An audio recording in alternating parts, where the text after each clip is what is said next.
I never thought I'd be posting here, but my family situation has become so complicated that I'm at a loss for what to do. I'm Paul, 32 years old, and for the past 2 years, I've been financially supporting my younger sister, Jane, who's 29. To give some context, Jane and I grew up in a middle-class family in a small town. Our parents worked hard to provide for us, but there wasn't much extra money for luxuries. I was always the more studious one, while Jane was more free-spirited. This difference in our personalities became more pronounced as we grew older. After high school, I went to college on a scholarship and studied computer science. I worked part-time jobs to cover my living expenses and graduated with minimal debt. Jane, on the other hand, started college but dropped out after a year, saying it wasn't for her. She moved to the city and started working various jobs, waitressing, retail, and even a brief stint as a yoga instructor. I landed a job at a tech startup right out of college and worked my way up over the years. By the time I was 30, I was in a senior position with a comfortable salary. Meanwhile, Jane continued to struggle. She'd call me occasionally, usually when she was between jobs or having trouble making rent. I'd help out when I could, sending her a few $100s here and there. 2 years ago, Jane called me in tears. She told me she'd been diagnosed with a chronic illness and needed surgery. She didn't have health insurance and was scared about how she'd pay for it. Our parents had recently retired and were living on a fixed income, so they couldn't help much. I felt like I had to step in. I agreed to cover Jane's medical expenses and help her with living costs while she recovered. She moved in with me temporarily, and I paid for her rent when she moved back out. It was a financial strain, but I figured family comes first. I even set up a separate savings account to budget for her expenses. At first, everything seemed fine. Jane would update me on her doctor's appointments and the upcoming surgery. But as time went on, things started to feel off. The surgery kept getting postponed due to various complications that Jane never fully explained. Despite all the money I was spending on her medical care, she never seemed to improve. I started to have doubts, but I pushed them aside. I didn't want to believe that my own sister would lie to me. But last month, I couldn't ignore the red flags anymore. I called the hospital where Jane was supposedly getting treatment, only to find out that they had no record of her as a patient. When I confronted Jane, she broke down and admitted that there was no surgery planned. In fact, she hadn't even been to a doctor. She gave me a long, emotional story about how she was too embarrassed to ask for help outright and didn't want me to think she was a failure. She said she'd planned to use the money to start a business, but ended up spending it on daily expenses and some old debts.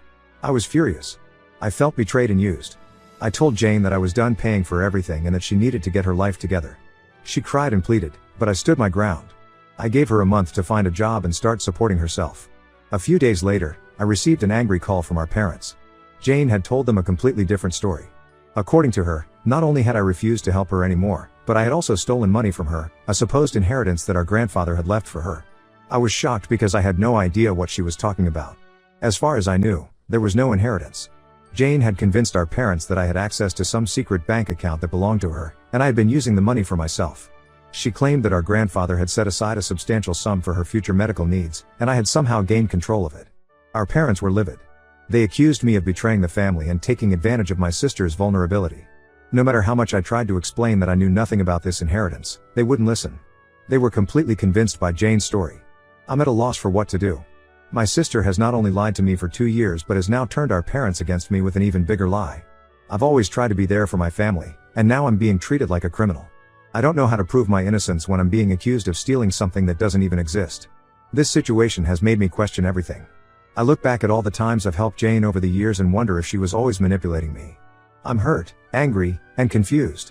I want to maintain a relationship with my family, but I don't know how to move forward from this. I'm considering cutting off all contact with Jane, but I'm worried about how that will affect my relationship with our parents. They've always been protective of her, seeing her as the one who needs more support. I don't want to lose my entire family over this, but I also can't continue to be taken advantage of. I'm hoping for some advice on how to handle this situation. How do I clear my name when I'm being accused of stealing something that doesn't exist? How do I get my parents to see the truth? And most importantly, how do I move forward with my family after such a massive breach of trust? Update 1. It's been a few weeks since my last post, and the situation has escalated beyond anything I could have imagined. I wanted to provide an update and seek further advice as I'm completely out of my depth. After my original post, I decided to try and clear things up with my parents. I called them and asked if we could meet in person to discuss the situation calmly. They agreed, but when I arrived at their house, I found that Jane was there too. It quickly became clear that this wasn't going to be the rational discussion I had hoped for. My parents insisted that Jane had shown them proof of this mysterious inheritance. According to them, She had emails between her and our grandfather that outlined a trust fund set aside for her medical needs. When I asked to see these emails, Jane suddenly got defensive. She claimed she had deleted them because she didn't want to live in the past. This raised even more red flags for me, but my parents seemed to accept her explanation without question. Feeling frustrated and desperate to clear my name, I decided to do some digging. I managed to get in touch with my grandfather's attorney, Mr. Thompson. He's been handling our family's legal matters for decades, so I figured if anyone would know about a secret inheritance, it would be him. Mr. Thompson was surprised by my call but was very helpful. He confirmed what I already knew: no such trust fund ever existed. He explained that when my grandfather passed away 5 years ago, everything went to my parents, as outlined in his will. There were no individual accounts or trusts set up for any of the grandchildren. I thought this information from Mr. Thompson would be enough to clear my name. I asked him to send an email confirming this, which I then forwarded to my parents. But to my shock, they still didn't believe me. They were convinced that I had somehow manipulated Mr. Thompson or that he was lying to protect me. It was like they were living in an entirely different reality. Meanwhile, Jane has been playing the victim in all of this. She's been telling everyone in our extended family that I ruined her life by taking her only source of financial security. She even told them that I kicked her out of my house, which isn't true. She left voluntarily when I told her I wouldn't pay for her expenses anymore. The fallout from this has been immense. Half of our extended family won't speak to me now. Aunts, uncles, and cousins who have always been close to are now treating me like a pariah. The other half of the family is awkwardly tiptoeing around the subject because they don't want to get involved in the drama. Family gatherings, which used to be enjoyable events, are now tense and uncomfortable affairs. I've tried reaching out to some family members individually to explain my side of the story, but it's been mostly futile. Those who believe Jane's story dismiss anything I say as lies or excuses. Those who are on the fence don't want to take sides and keep telling me to work it out with Jane and my parents. What's most frustrating is that I don't know how to prove that I didn't take anything because there was never anything to take in the first place. It's impossible to provide evidence of something that doesn't exist. To make matters worse, my parents are now talking about cutting me out of the family entirely unless I make things right with Jane. To them, this means giving her more money to make up for the inheritance she never received. They seem to think that since I have a good job, I should be willing to support Jane indefinitely, regardless of the lies she's told. This whole situation is taking a toll on my mental health. I'm having trouble sleeping and concentrating at work. I've started seeing a therapist to help me cope with the stress and anxiety, but it's still overwhelming. I'm at my wit's end. I don't know how to prove my innocence or repair my relationships with my family. Part of me wants to just give in and pay Jane to make this all go away, but I know that would only enable her behavior and potentially lead to more lies and manipulation in the future. I'm considering taking legal action, perhaps a cease and desist letter to Jane to stop her from spreading these lies about me. But I'm worried that escalating things legally might permanently damage my relationship with my parents. Has anyone dealt with a similar situation? How do you prove your innocence when you're accused of stealing something that never existed? How do I get my parents to see the truth about Jane's lies? And is there any way to salvage my relationships with my extended family? Update 2. I want to thank everyone for their support and advice on my previous posts. Your comments gave me the courage to dig deeper and finally uncover the truth about this whole mess. Unfortunately, the reality is even worse than I imagined. Taking the advice of several commenters, I decided to reach out to some of Jane's old friends. I remembered she used to be really close with a girl named Sarah, but they had some kind of falling out last year. I managed to find Sarah on social media and sent her a message explaining the situation. Sarah's response was eye-opening. She told me that Jane had been lying to a lot of people, not just me and our parents. Apparently, Jane had fabricated the entire story about the inheritance as a way to guilt me into continuing to support her financially. She knew our parents would side with her because they've always seen her as the fragile one who needs protecting. But it gets worse. Sarah revealed that Jane had been borrowing money from several other people under the pretense of needing it for medical expenses. She estimated that Jane had borrowed over $10,000 from various friends and acquaintances over the past couple of years, most of whom she had since cut contact with. Armed with this new information, I decided to confront Jane one last time. I invited her to meet me at a coffee shop, thinking a public place might keep things civil. When she arrived, I laid out everything I had learned from Sarah. To my surprise, Jane broke down and admitted everything. She confessed that she'd been in over her head with debt from years of poor financial decisions, and she didn't know how to get out of it. She had maxed out several credit cards, taken out payday loans, and owed money to some questionable individuals. Jane explained that she thought if she could guilt me into paying for everything, she could buy time to figure things out. The lie about the inheritance was her backup plan in case I stopped supporting her. She never expected it to spiral out of control the way it did. I felt a weird mix of anger and pity for her. It was clear she was desperate, but she had gone about everything in the worst possible way. I told her that while I understood her situation, I couldn't forgive her for dragging me through the mud with our family and ruining my reputation. I gave Jane an ultimatum: she could either come clean to our parents and the rest of the family about her lies, or I would do it myself. She begged me not to, saying it would destroy her relationship with our parents. But I stood firm. I told her she had 24 hours to tell the truth, or I would. In the end, Jane couldn't bring herself to confess. So, I took matters into my own hands. I showed my parents the messages from Sarah, as well as the confirmation from the attorney about the non-existent inheritance. I also provided bank statements showing all the money I had given Jane over the past 2 years. My parents were shocked and devastated. They finally admitted that Jane had been lying, but their reaction wasn't what I had hoped for. Instead of apologizing for not believing me, they still expected me to help Jane get back on her feet. They claimed that family sticks together, and since I had the financial means to help her, I should do so. I refused. I told them that while I care about Jane, I can't continue to enable her behavior. I suggested that the best thing for her would be to face the consequences of her actions and learn to stand on her own 2 feet. This led to a huge argument. My parents accused me of being cold-hearted and abandoning my sister in her time of need. They couldn't seem to understand that by constantly bailing Jane out, they were preventing her from growing up and taking responsibility for her life. As for Jane, she's been alternating between apologizing profusely and lashing out in anger. She's accused me of ruining her life by exposing her lies, seemingly oblivious to the fact that she ruined her own life by lying in the first place. I'm at a crossroads now.